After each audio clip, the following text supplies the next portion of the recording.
ಈಗ ಕಡಿಮೆ ಖರ್ಚಿನಲ್ಲಿ ಕುರಿ ಸಾಗಾಣಿಕೆ ಸೆಡ್ ಹೇಗೆ ಮಾಡ್ಬೇಕು ಅನ್ನೋದು ನಾನು ನಿಮಗೆ ಒಂದು 5 ನಿಮಿಷದಲ್ಲಿ ತಿಳಿಸ್ಕೊಡ್ತೀನಿ. ಕಡಿಮೆ ಖರ್ಚಿನಲ್ಲಿ ಕುರಿ ಸಾಗಾಣಿಕೆ ಸೆಡ್ ತಯಾರಿಸೋದು ಅಂತಂದರೆ ಸಡಲನೆ ಏನಪ್ಪ, ಈಗ ಎಲ್ಲ ಈಗಿನ ಮಾರ್ಕೆಟ್ ರೇಟ್ ತುಂಬ ಜಾಸ್ತಿ ಇದೆ.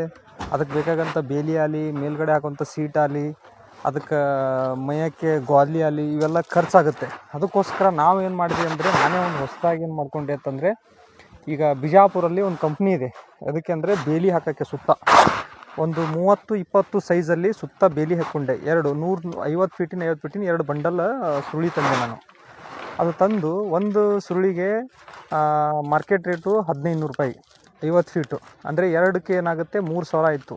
ಅಂದರೆ 100 ಫೀಟು ನಮಗೇನಾಗುತ್ತೆ ಕಂಪ್ಲೀಟ್ ರೌಂಡ್ ಹಾಕೋಕ್ಕೆ ಒಂದು ಇದು ಸಿಕ್ತಂತ ಅನ್ಕೋತೀವಿ ನಾವು. ಈಗ ಜಾಲರಿ ಅದ್ರ ಜೊತೆಗೆ ಮೇಲೆ ಹಾಕೋಂಥ ಸೀಟ್ ಅಂತಂದರೆ ಕಾಮನ್ನಾಗಿ ಮಾರ್ಕೆಟಲ್ಲಿ 2000 ರೂಪಾಯಿಗೊಂದು 1500 ರೂಪಾಯಿಗೊಂದು ಶೀಟ್ ಇರ್ತಾವೆ. ಅಂದರೆ ನಾವು 20-30 ಮಾಡೋಕತ್ತೀವಲ್ಲ, ಅದರಲ್ಲಿ ಏನಂತಂದ್ರೆ 15 ಫೀಟಿಗೆ ಅಷ್ಟೇ ನಾವು ಶೀಟ್ ಹಾಕ್ಕೊಳ್ಳೋದು. ಇನ್ನು 15 ಫೀಟಿಗೆ ಫ್ರೀ ಇಟ್ಕೊಳ್ಳೋ ಉದ್ದೇಶ ಇಷ್ಟೇ.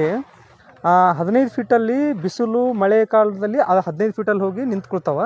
ಇನ್ನು 15 ಫೀಟ್ ಏನದ ಅದರ್ ಟೈಮಲ್ಲಿ ಹೊರಗಡೆ ಬಂದು ಫ್ರೀಯಾಗಿ ಬಿಸಿಲು ಗಾಳಿ ವಾತಾವರಣವನ್ನು ತೊಗೊಳಕ್ಕೆ ಈಜಿ ಅಲ್ಲ ಅಂತೇಳಿ ನಾವು ಈ ಥರ ಮಾಡ್ಕೊಂಡಿದ್ದು. ಅದರಲ್ಲಿ ಏನದಪ್ಪ ಅಂದರೆ, ಅದಕ್ಕೆ ಮೈಯಕ್ಕೆ ಗ್ವಾಲಿ ಏನಪ್ಪ ಅಂತಂದರೆ ನಾವೇನು ಮಾಡ್ಕೊಂಡಿದ್ದೇವೆ ಅಂತಂದರೆ, ಕೃಷಿ ಹುಂಡಲ್ಲಿ ಬಳಸುವಂಥ ಒಂದು ರಾ ಮಟೀರಿಯಲ್ ಅಂದರೆ 11-12 ಇಂಚಿನ ಒಂದು ಪೈಪ್ ಬರುತ್ತೆ.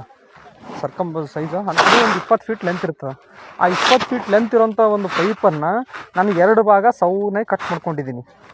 ಅದು 2 ಭಾಗ ಸೌನಾಗಿ ಕಟ್ ಮಾಡಿಕೊಂಡು ಅದನ್ನು ಒಂದೊಂದು ಗೋದ್ಲಿ ಅಂದರೆ ಒಂದು ಗೋದ್ಲಿ 20 ಫೀಟು ನಮಗೇನದ 2 ಗೋದ್ಲಿ ಸಿಕ್ಕೈತೆ ತಪ್ಪಾಯಿತು. ಅದ್ರ ಜೊತೆಗೆ ಸುತ್ತ ನೆಡಕ್ಕೆ ಪೈಪ್ ಯಾವ ಥರ ಅಂತಂದರೆ, ಈಗ ಗೌರ್ಮೆಂಟ್ ಹಾಕುವಂಥ ಈ ಬೋರ್ವೆಲ್ಗಳಿಗೆ ಬಳಸುವಂಥ ಪೈಪ್ಗಳನ್ನಿರೋಂಥವು, ಆ ಪೈಪು ಅಲ್ಲಿ ತೂತು ಬೀರೋದಾಗಲಿ ಕೆಲವೊಂದು ಜಂಗ್ ಇರೋದಾಗಲಿ ತೆಗೆದು ಹೊರಗಡೆ ಇಟ್ಟಿರ್ತಾರೆ. ಅದು ಗುಜರಿ ಅಂಗಡಿಯಲ್ಲಿ ಸಿಗುತ್ತೆ. ಅದು ಒಂದು ಪೈಪಿಗೆ 100 ರೂಪಾಯಿ ಅಂತ ಹೇಳಿ ಅಂಥವು ಒಂದು 25 ಪೈಪ್ ತಂದು ಸುತ್ತ ಹಾಕ್ಕೊಂಡು ಅದಕ್ಕೇನಾದ್ರು ಬೇಲಿ ಫಿಕ್ಸ್ ಮಾಡಿಕೊಂಡು, ಅದಾದ ತಕ್ಷಣ ಇಷ್ಟೆಲ್ಲವೂ ಖರ್ಚು ಸೇರಿದ್ರೆ ಒಂದು 25,000ರಲ್ಲಿ ನಾವು ಆರಾಮಾಗಿ 25 ಕುರಿ ಸಾಗಾಣಿಕೆ ಮಾಡ್ಬೋದು. Thank you.